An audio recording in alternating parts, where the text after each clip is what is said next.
স্বর্ণলতা বা আলোকলতা মূলত হলুদ বা সোনালি রঙের পত্রবিহীন পরজীবী উদ্ভিদ।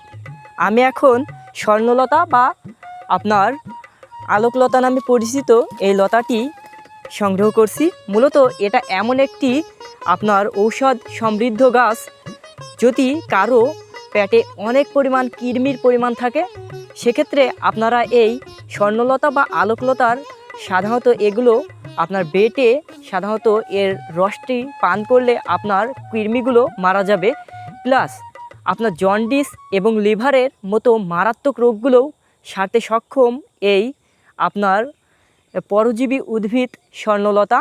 মূলত এটা স্বর্ণের মতো দেখতে হয়, এজন্যই মূলত এর নামকরণ করা হয়েছে স্বর্ণলতা। এবং যদি কখনো কারো হাত ভেঙে যায় বা কোথাও আপনার চোট লাগে সেখানে এগুলো বেটে বেঁধে রাখলে আপনার সেই হাড়টি জোড়া লাগতে সাহায্য করবে, প্লাস আপনার ব্যথাটা অনেক পরিমাণ কমাতেও সাহায্য করবে।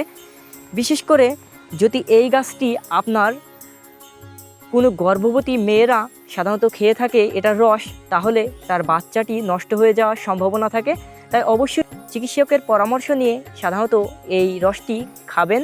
প্লাস আমি সাধারণত জঙ্গলের ভিতর থেকে এই লতাগুলোকে সংগ্রহ করছি। এই লতাগুলো এমনভাবে পেঁচিয়ে রয়েছে, সত্যি মূলত এই গাছের কোনো গোড়া নেই, আর এক গাছের পুষ্টি শোষণ করে মূলত এই গাছগুলো বেঁচে থাকে।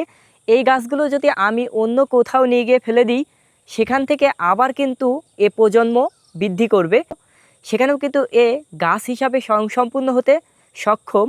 যে কোনো গাছ থেকে সাধারণত এই গাছ পুষ্টি শোষণ করে এবং এই গাছের কারণে সেই গাছ কিন্তু যে গাছের পুষ্টি শোষণ করছে সে গাছ অনেক পরিমাণ আপনার দুর্বল হয়ে যায়।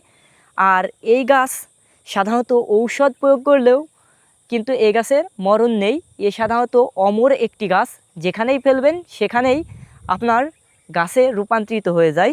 তো এ গাছে কিন্তু অনেকটা পরিমাণ আপনার জড়িবুটি ঔষধে ভরপুর।